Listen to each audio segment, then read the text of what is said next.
আসসালামু আলাইকুম ওয়া রাহমাতুল্লাহি ওয়া বারাকাতুহু। আমাদের ধারাবাহিক ঈমান সিরিজে আমরা আলোচনা করছিলাম লা ইলাহা ইল্লাল্লাহ এর শর্তসমূহ। এর আগে মোট দুটি শর্তের বিষয়ে আলোচনা হয়েছে। আজকে থাকছে লা ইলাহা ইল্লাল্লাহ এর তৃতীয় শর্ত, কবুল। কবুল শব্দটা শুনলে বিবাহিত বা অবিবাহিত নির্বিশেষে সবারই বিয়ের একটা বিশেষ মুহূর্তের কথা মাথায় আসে। সেটাকে আলোচনা করেই আমরা আলোচনা শুরু করতে পারি। ধরি উভয় পরিবারের সম্মতিতে আপনি একজন মেয়েকে স্ত্রী হিসাবে কবুল করে নিলেন, যথানিয়মে বিবাহ সম্পন্ন হলো। এই যে আপনি কবুল করলেন, এটা কিন্তু স্রেফ 3 অক্ষরের একটি শব্দ নয়, বরং এর পরিধি অতি ব্যাপক, অতি বিস্তৃত। এই কবুল মানে আপনি তার ভরণ পোষণ, থাকা খাওয়া সবকিছুর দায়িত্ব নিলেন। তার সবকিছু আপনার পছন্দ বা মনের মতো হবে না, কিন্তু তার অনেক বিষয় থাকতে পারে যেগুলো পছন্দ হওয়ার মতো না, কিন্তু সে তো মানুষ, তার তো ভুল ত্রুটি বা ইয়ে থাকবেই। কিন্তু সেগুলোকে আপনার কম্প্রোমাইজ করেই চলতে হবে, যদি সেটা ইসলাম বিরোধী না হয়। কিন্তু লা ইলাহা ইল্লাল্লাহ এর তৃতীয় শর্ত কবুলের ধারণাটা এই কবুলের ধারণার চাইতে অনেক বেশি অন্তর্নিহিত অর্থ গভীরতা আছে। যাকে জীবনসঙ্গী হিসেবে কবুল করেছেন তিনি একজন মানুষ, তার ভুল ত্রুটি থাকবে, এটাই স্বাভাবিক। তাই ওনাকে বিয়ের জন্য কবুল করলেও ওনার সমস্ত ভুল ত্রুটি সীমাবদ্ধতাকে আপনি বিনা বাক্য ব্যয়ে কবুল করে নিতে বাধ্য নন। বরং এরকম অনেক ক্ষেত্র থাকবে যেগুলোতে আপনি তাকে সাধ্যমতো সুন্দরভাবে বুঝিয়ে সেগুলো থেকে বের করে আনার বা পরিবর্তন করার চেষ্টা করতে পারেন। তার সীমাবদ্ধতা বা ভুল ত্রুটিগুলোতে প্রয়োজনীয় পরিবর্তন আনতে পারেন। সেটা অবশ্যই দ্বীন এবং ইনসাফের ভিত্তিতে হতে হবে। যাই হোক, আর এই কথাগুলো শুধু স্ত্রীর জন্য না, স্বামীর জন্যও প্রযোজ্য। সবারই ভুল ত্রুটি থাকবে, সীমাবদ্ধতা থাকবে, এটাই তো মানুষের বৈশিষ্ট্য। তাই মানুষকে কবুল করলেও তার স্বভাব চরিত্রের পরিবর্তনের সুযোগ আছে, এটাই আমি বুঝাতে চাচ্ছিলাম এতক্ষণ ধরে। কিন্তু আল্লাহ সুবহানাহু ওয়া তাআলা সকল প্রকার ভুল ত্রুটি সীমাবদ্ধতা থেকে মুক্ত। তিনি তার রাসূলের মাধ্যমে যে বিধান আমাদের উপর নাজিল করেছেন এবং যা 1400 বছর আগে শেষ হয়ে গিয়েছে, অর্থাৎ মানে যা 1400 বছর আগে সম্পূর্ণ হয়ে গিয়েছে, সেটার সবকিছুই পারফেক্ট। সেটাতে কোনো প্রকার সামান্য পরিমাণও ভুল ত্রুটি বা সীমাবদ্ধতা নেই। এই কথাটা মেনে নেওয়া ঈমানের দাবি, কালিমার দাবি। এটুকু যদি এখন বুঝে থাকেন, তাহলে এটা স্বীকার করতে কোনো আপত্তি থাকতে পারে না যে দ্বীন ইসলামের বড় থেকে ছোট, ক্ষুদ্রাতি ক্ষুদ্র সমস্ত বিধানই 100% পারফেক্ট। এতে কোনো প্রকার এডিশন বা মডারেশনের প্রয়োজন নেই, সুযোগও নেই। নতুন করে আপনি কোনো একটা কিছু ভালো লেগে গেল, সেটাকে আপনি দ্বীনের অংশ বানিয়ে নিলেন বা মনে করলেন যে এটা করা দ্বীনের অমুক বিধানের চেয়ে ভালো, এই সুযোগটা নেই। তো সেটাই যদি হয়, তো তাহলে আপনি বুঝে গেছেন যে লা ইলাহা ইল্লাল্লাহ এর তৃতীয় শর্ত কবুল আর উপরে যে বিয়ের উদাহরণের কবুলের কথা বললাম, এই দুই কবুল কিন্তু এক নয়। মানুষের ভুল ত্রুটি থাকবে, সীমাবদ্ধতা থাকবে। তাই মানুষকে কবুল করলেও তার ভুল ত্রুটি সীমাবদ্ধতাগুলো নিজের মতো করে পরিবর্তন করে নেওয়ার সুযোগ থাকে, কিছুটা হলেও থাকে। কিন্তু আল্লাহ সুবহানাহু ওয়া তাআলা আর তার দ্বীনের মধ্যে যেহেতু সামান্যতম ভুল ত্রুটি সীমাবদ্ধতা কোনো কিছুই থাকার সুযোগ নেই বা অবকাশ নেই, সুতরাং সেটাতে পরিবর্তন বা পরিবর্ধনের কোনো প্রশ্নই ওঠে না। অর্থাৎ আল্লাহর দ্বীন এর সমস্ত বিষয় 100% কবুল করে নিতে হবে। আপনারা আমার জ্ঞান কতখানি? খুবই সামান্য। আমাদের ব্রেনের ওজন 1336 গ্রাম মোটামুটি, মেয়েদের আর একটু কম হয়। যাই হোক, এবং মজার কথা হচ্ছে এই ব্রেনটুকুরও হয়তো বা আমরা 5%ও সারা জীবন কাজে লাগাতে পারি না। সুতরাং আমাদের ব্রেনের মোট কার্যক্ষম অংশটুকু খুবই সামান্য। আর এরকম আমাদের মতো লক্ষ লক্ষ না, কোটি কোটি, শত কোটি কোটি মানুষ আল্লাহ সুবহানাহু ওয়া তাআলা সৃষ্টি করেছেন। এরকম মগজওয়ালা মানুষ, আমাদের চেয়ে অনেক বেশি মগজওয়ালা মানুষ সৃষ্টি করেছেন। তো সেই আল্লাহ সুবহানাহু ওয়া তাআলা যে বিধান দিয়েছেন, সেই বিধানের উপর কোনো প্রকার না এটা আমি কবুল করতে পারলাম না এরকম কিছু বলার কোনো সুযোগ নেই। তো যেটা বলতে চাচ্ছিলাম, আপনার আমার জ্ঞান তো সসীম, কিন্তু আল্লাহ সুবহানাহু ওয়া তাআলার জ্ঞান অসীম। সুতরাং আল্লাহর দ্বীনের সমস্ত হিকমা আপনি আমাদের জ্ঞান দিয়ে বা ব্রেন দিয়ে বুঝতে পারবো না, এটাই তো স্বাভাবিক, তাই না? কিছু বিধানের হিকমা আমরা বুঝবো, আপনার আমার যুক্তি সেগুলোর সাথে মিলবে, আপনার আমার বুঝ সেগুলোর সাথে মিলবে, তো আমরা সেগুলো বলে দেবো যে সেগুলো 100% পারফেক্ট। কিন্তু আবার যেগুলো আমাদের যুক্তি বা বুঝের সাথে মিলে না, বিপরীত মনে হয়, সেগুলোকে আমরা অনেক সময় অ্যাকসেপ্ট করতে পারি না। কিন্তু সেই বিধানগুলো আসলে 100% পারফেক্ট। আল্লাহর বিধানে কোনো জুলুম বা অবিচার থাকতে পারে না। আপনার আমার বুঝের বা যুক্তির সাথে মিলুক বা না মিলুক, সেটা কোনো যায় আসে না আসলে। এগুলো আপনার আমার সীমাবদ্ধতা, আল্লাহর সীমাবদ্ধতা নয়, আল্লাহর দ্বীনের সীমাবদ্ধতা নয়।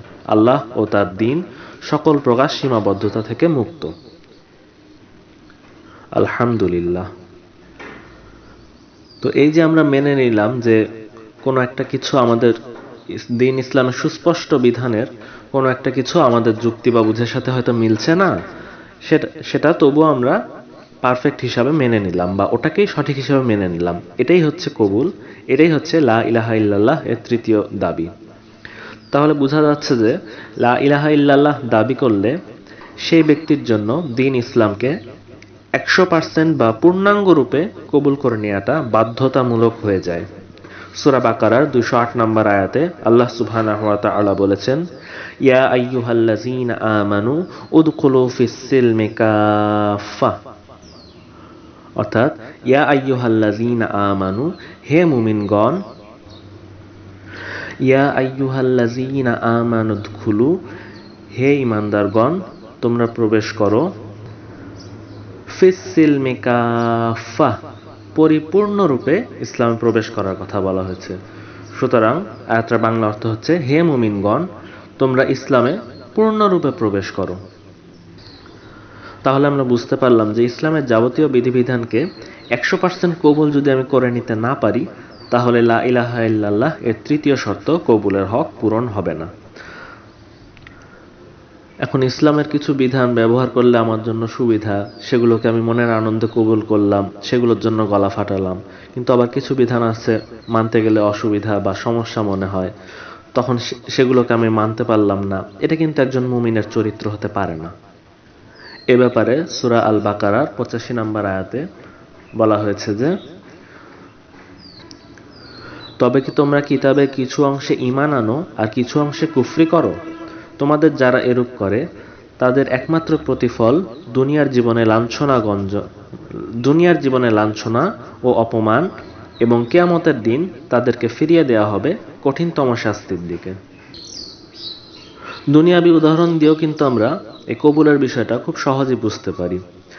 ধরেন আমি আপনার অফিসে চাকরি করতে গেলাম, তো আমাকে তো আপনার অফিসের সমস্ত রুলস মেনে নিয়েই চাকরিটা করতে হবে, তাই না? তো চাকরিতে ঢুকে আমি যদি বিভিন্ন রুলসের ব্যাপারে আপত্তি তুলতে শুরু করি যে আপনার এই রুলসটা ভালো না, এই রুলসটা বদলান তো, এই রুলসটা আমার পছন্দ হচ্ছে না, এই রুলসটা আমার চাকরি করতে ভালো লাগছে না এই রুলসটার জন্য, এগুলো তো আমার বলার সুযোগ নেই। আমি তো এগুলো খবরদারি করার কেউ না। অফিস আপনার, সেখানে রুলস চলবে আপনার। আমি যদি সেগুলো মেনে নিয়ে কাজ করতে পারি তো আমি কাজ করতে পারবো, নয়তো পারবো না, আমাকে বের করে দিবেন। আপনার অফিসের রুলসগুলো যদি আমি কবুল করে নিতে না পারি, তা আমি সেই অফিসে চাকরি করার যোগ্য না, আমাকে অন্য অফিস দেখতে হবে। তো সামান্য দুনিয়াবি ছোট্ট একটা চাকরিতেও যদি বসের রুলস মেনে চলাটা বাধ্যতামূলক হয়, তাহলে সর্বময় ক্ষমতার অধিকারী আল্লাহ সুবহানাহু ওয়া তাআলা দুনিয়ায় থাকবেন, তার খাবেন, পরবেন, নিয়ামত ভোগ করবেন, কিন্তু তার সব বিধানকে কবুল করতে পারবেন না। এটা কেমন কথা? এমনটা করলে কি ঈমান থাকবে? এটা একটু নিজের বিবেক দিয়ে বোঝার বিষয়। এগুলো আসলে কারোর উপর চাপিয়ে দেওয়ার বিষয় নয়। অমুসলিমরা আল্লাহর সব বিধান কবুল করবে না, এটা তো স্বাভাবিক, কারণ তাদের ভিতর দ্বীনের বুঝটাই নাই। কিন্তু আফসোস লাগে যখন দেখি মুসলিম দাবিদার অসংখ্য ভাই বোন আল্লাহর বিধানের ব্যাপারে আপত্তি তোলে, কবুল করে নিতে পারে না, নিজের যুক্তি তর্ক দাঁড় করায়, তখন আসলে খুবই খারাপ লাগে। যেমন আল্লাহ বলেছেন নির্দিষ্ট সময় নামাজ পড়া ফরজ, এখন সেটাই আপনাকে কবুল করে নিতে হবে। এখানে আপনার কোনো যুক্তি দেওয়া মানে আপনি আল্লাহর বিধানকে কবুল করতে পারেননি। তারপর আল্লাহ বলেছেন পর্দা ফরজ, কিন্তু আপনার হয়তো মনে হয় যে পর্দা মধ্যযুগীয় পোশাক, কিংবা মনের পর্দায় আসল পর্দা, বা এই যুগে কি অত কিছু মানা যায় নাকি, ওইটা তো পর্দা তো ওই যুগে আরবদের জন্য লু বাতাস থেকে বাঁচার জন্য বিধান করা হয়েছিল, কিংবা তখনকার লোকজন বেশি জাহেলিয়াতের মধ্যে ছিল, সেগুলোকে থেকে আর কি মেয়েদেরকে রক্ষা করার জন্য সাময়িকভাবে পর্দার একটা বিধান করা হয়েছিল। এই টাইপের যদি আপনি কিন্তু কিছু ভাবতে শুরু করেন, তার মানে আপনি আল্লাহর বিধানকে কবুল করে নিতে পারেননি। কারণ পর্দার বিধান আল্লাহর কোরআনের সুস্পষ্ট আয়াত দ্বারা একেবারে সার্টিফাই করে দেয়া, এটা নিয়ে কোনো আপত্তি তোলার কোনো সুযোগ নেই। তারপর আল্লাহ বলেছেন সুদ হারাম, কিন্তু আপনি যদি এখন যুক্তি খাটিয়ে বলেন যে ওই যুগের সুদ এই যুগের সুদ এক না, কিংবা বলেন যে সুদ ছাড়া চলা যায় নাকি, এর মানে আপনি আল্লাহর বিধান কবুল করে নিতে পারেননি। তারপর আল্লাহ বলেছেন যে সামর্থ্য হয়ে গেলে হজ করা ফরজ, কিন্তু আপনি মনে মনে ধরে আছেন যে ছেলে মেয়ের বিয়ে দেওয়া হয়নি, বিল্ডিং এর কাজ পড়ে আছে, এখন কি হজে যাওয়া যায় নাকি, তার মানে আপনি আল্লাহর বিধান কবুল করে নিতে পারেননি। তারপর আল্লাহ বলেছেন তার বিধান অনুযায়ী বিচার ফয়সালা করতে, কিন্তু আপনি বলেন যে আল্লাহর বিধান বর্বর, আল্লাহর বিধান এই যুগে মানা যায় না, এই উন্নত যুগে খাপ খায় না, তার মানে আপনি আল্লাহর বিধানকে কবুল করে নিতে পারেননি। তারপর রাসূল সাল্লাল্লাহু আলাইহি ওয়াসাল্লাম বলেছেন দাড়ি রাখতে, কিন্তু আপনি ভাবেন যে দাড়ি রাখলে স্মার্টনেস থাকে না, দেখলে খ্যাত লাগে, জঙ্গি মনে হয়, ইত্যাদি ইত্যাদি। এর মানে আপনি আল্লাহর দ্বীনকে কবুল করে নিতে পারেননি। তারপর রাসূল সাল্লাল্লাহু আলাইহি ওয়াসাল্লাম বলেছেন হারাম পন্থায় উপার্জন করলে ইবাদত কবুল হয় না, কিন্তু হারাম চাকরি যখনই আপনাকে ছেড়ে দিতে বলা হয়, আপনি তখন বলেন যে খাওয়াবে কে, তুমি চাকরি গেলে খাবো কি। এর মানে আপনি আল্লাহর বিধানকে কবুল করে নিতে পারেন নাই, আপনার কাছে হালাল ইনকামের কোনো গুরুত্ব নেই। তো এভাবে উদাহরণ সারাদিন দিতে থাকলেও শেষ হবে না, আর দিচ্ছিও না। যাই হোক, মূল নীতিগুলো বোঝানোর জন্য বেশ কয়েকটা উদাহরণ দিলাম, হাজার হাজার উদাহরণের প্রয়োজন নেই।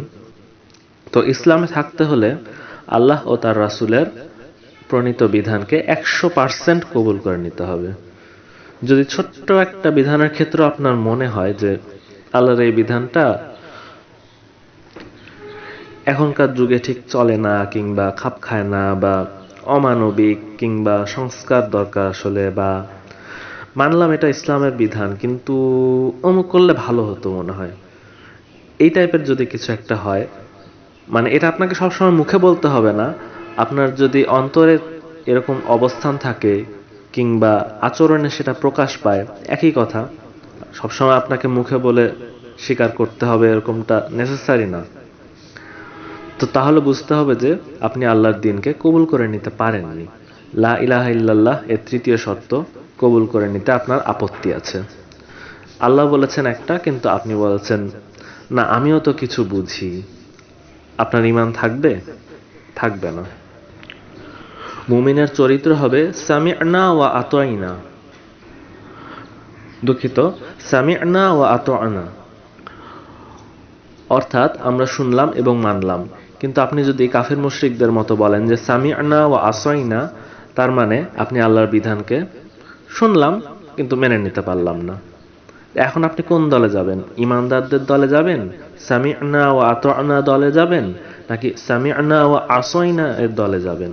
সেটা এখন আপনাকে ঠিক করতে হবে। আপনি খান আল্লাহর, পরেন আল্লাহর, আলো বাতাস পানি সবকিছুই তো আল্লাহর নিচ্ছেন, তো বিধানের ব্যাপারে কেন আল্লাহরটা পছন্দ হয় না, কেন আল্লাহর বিধানটা মেনে নেওয়াটা প্রয়োজন মনে হয় না? আপনার নিজস্ব আকল, নিজস্ব যুক্তি বা নিজস্ব আমিত্ব এটাই বড় হয়ে ওঠে।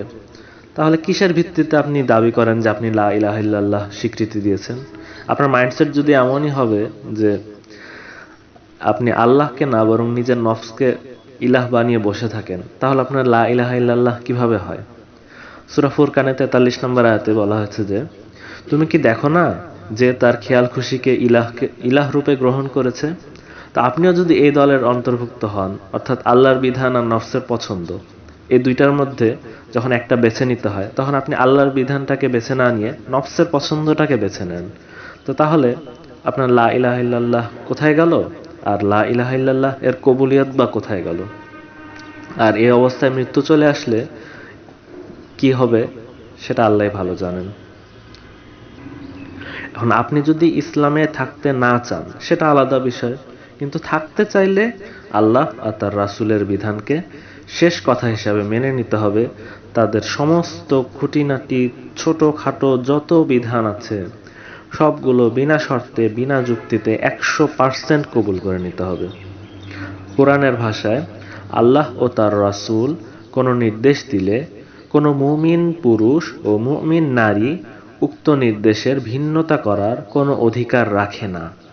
যে আল্লাহ ও তার রাসূলকে অমান্য করে সে স্পষ্টতই সত্যপথ থেকে দূরে সরে পড়ল। সূরা আহজাব আয়াত 36। তো পুরো ক্লাসের মোটামুটি সামারি এটাই যে ইসলাম কোনো বুফে নয়, কিছু ভালো লাগলো টুকে নিলাম খেলাম, কিছু ভালো লাগলো না ছুঁয়েও দেখলাম না। এরকম অফার বুফে রেস্তোরাঁয় থাকতে পারে, চটকদার রেস্টুরেন্টে থাকতে পারে, কিন্তু ইসলামে নেই। ইসলামের সমস্ত হুকুম আহকাম সর্বজ্ঞানী প্রজ্ঞাময় আল্লাহ সুবহানাহু ওয়া তাআলার কাছ থেকে আসে। সুতরাং আপনি যদি মনে করেন সেটার চেয়ে আপনার বিবেক বুদ্ধি বা নফসের চাহিদাটা বা পছন্দটাই বেশি উত্তম, বেশি গ্রহণযোগ্য, তাহলে আপনার আর ইসলামের গণ্ডিতে থাকার সুযোগ হয়তো বা হবে না। ইসলাম আপনার আমার কথায় চলবে না, আপনার আমার পছন্দে চলবে না। ইসলাম চলবে আল্লাহ ও তার রাসূলের কথায়। ইসলাম আপন গতিতে এগিয়ে চলবে। আপনি যদি এই গৌরবময় যাত্রার অংশীদার হতে চান তবে অবশ্যই ইসলামের সমস্ত বিধান বিনা যুক্তিতে কবুল করে নিতে হবে।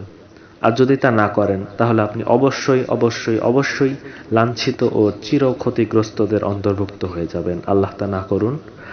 কত কত ইমানদার দাবিদার যে এই কবুলিয়তে এসে ধরা খেয়ে যাবে সেটা কেবল আল্লাহ সুবহানাহু ওয়া তাআলাই ভালো জানেন। সেগুলো নিয়ে আরো কিছু আলোচনা করব পরের পর্বে ইনশাআল্লাহ। তো আল্লাহ সুবহানাহু ওয়া তাআলার কাছে আমাদের এটাই প্রার্থনা যে তিনি যেন আমাদেরকে লা ইলাহা ইল্লাল্লাহ এর তৃতীয় শর্ত কবুলকে অন্তর থেকে কবুল করে নেয়ার সামর্থ্য দেন। আমিন। আজকের ক্লাসটা একটু বড় হয়ে গেল, গল্পের মতো, তো আশা করি খুব বেশি কষ্ট হবে না।